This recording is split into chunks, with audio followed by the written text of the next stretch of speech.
سلام، خوش اومد به چنل یوتیوب من. بچه ها اسم من غزله و این ویدیو 4مین ویدیو یوتیوب منه و من تا الان نه توی اینستاگرام نه توی تیک تاک نه توی یوتیوب بهتون نگفته بودم، کلا راجع به خودم توضیح نداده بودم، کجا زندگی میکنم، اسمم چیه. حالا ممکنه کسایی که داخل اینستا هستن داخل استوریا یه چیزایی فهمیده باشن، اما هیچ وقت خودم کامل توضیح ندادم.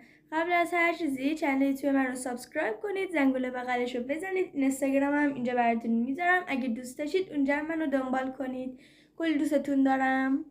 خب بچه ها، توی این ویدیو من براتون چند تا سوال طرح کردم راجع به خودم و میخوام که با من بیشتر آشنا بشید، چون قراره مدت خیلی طولانی با هم باشیم، براتون ویدیو درست کنم و با هم باشیم دیگه. خلاصه اولین سوال که میپرسین اسممه، که همونجوری که اول ویدیو گفتم اسم من غزله.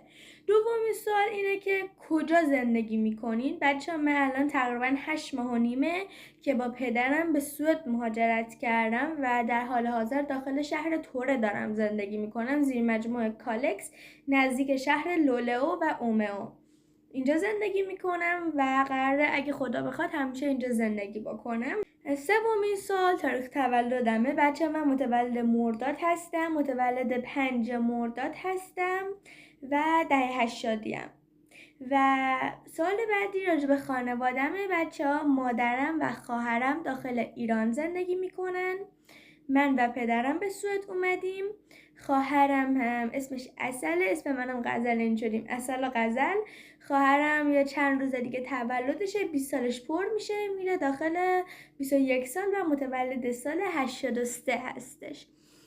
و سوالی که میخواستم خودم خیلی جوابش بدم و دوست داشتم اول از همه بهتون بگم این بود که تو این چنل قراره چیکار بکنیم، چنل یوتیوبم. بچه ها کلا هدف من از زدن چنل این بود که با شما وقت بگذرونم و وقت خالیمو پر بکنم و از بچگی از سن 11 سالگی خیلی دوست داشتم چنل یوتیوب بزنم، اما نمیزدم و هی امروز فردا میکردم، ولی بالاخره امروز فردا میکردم، ولی الان بعد از چند سال چنل یوتیوب زدم و خیلی خوشحالم. این ویدیو 4مین ویدیو یوتیوب منه و موضوع یوتیوبم اینه که عین الان مثلا راجع به خودم ویدیو میذارم، چالش ها رو واسهتون میذارم دیگه، ولاگای روزانه. میدونید که من سوئد زندگی میکنم، مدرسه میرم، بعد مدرسه باشگاه میرم، استخر میرم و شاید جالب باشه براتون. آموزشام میذارم، راجع به اعتماد به نفس حرف میزنم. اگه برید چنلم چند تا ویدیو دارم. ویدیو اولم راجع به 1 روز با من داخل کریسمس در سوئد و ویدیو دومم راجع به فکر کنم اعتماد به نفس بود، نه دومین ویدیوم یادم دومین ویدیوم راجع به این بود که 7 عادت که زندگی تو عوض میکنه و ویدیو سومم که میشه ویدیو آخرم هم این بود که 5 راه افزایش اعتماد به نفس بود براتون. و موضوع پیجم ایناه و شما هم اگه به این موضوع علاقه دارید خوشحال میشم منو دنبال بکنید. یه درونگرا یا برونگرا؟ بچه من میانگرام، بستگی به آدمش داره. اگه آدمی باشه که بهش اعتماد داشته باشم خیلی برونگرام، اما اگه کسی باشه که نمیشناسمش به شدت درونگرام و یه طوری که میانگرام کلن. و راجع به ساعت آپلود ویدیوها هم باید بهتون بگم که من 3 شنبه و 5 شنبه ساعت 6 تا 6 و نیم عصر براتون یه ویدیو آپلود میکنم و داخل اینستاگرامم هفته 3 تا ویدیو آپلود میکنم. داخل اینستاگرام بیشتر داخل پستا چالش و داب اسمش میرم و داخل استوریا از روزمرم میذارم و داخل تیک تاک هم بستگی داره، هر وقت ویدیو بگیرم خوب باشه دوستش داشته باشم میذارم.